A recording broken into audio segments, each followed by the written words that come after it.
আসসালামু আলাইকুম। একটা জিনিস আজকে আপনাদেরকে দেখাবো যে মানুষকে কতটা ভালোবাসে। যে দেখেন লাইফ জ্যাকেটগুলো নিয়ে যাচ্ছে ফেনী লক্ষ্মীপুরের উদ্দেশ্যে। যে দেখেন এই যে এটা লক্ষ্মীপুর বন্যার্তদের জন্য সহযোগিতা, এবং এই যে সেটা হচ্ছে ফেনী বন্যার্তদের জন্য খাবার সামগ্রী সহ। এই যে আসন্না ফাউন্ডেশনের যে ট্রাক দেখতে পাচ্ছেন, এই যে শুধু ত্রাণ আর ত্রাণ, ঠিক আছে। আমাদের ট্রাকগুলো চলে গেছে। তো এখানে জানা আছে যাদেরকে দেখতে পাচ্ছেন সবাই মোটামুটি স্বেচ্ছাসেবক।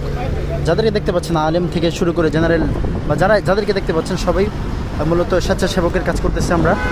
এই যে দেখতে পাচ্ছেন ট্রাক আর এই যে গাড়িগুলো যাচ্ছে, যে দেখতে পাচ্ছেন এই যে স্বেচ্ছাসেবকরা যাচ্ছে।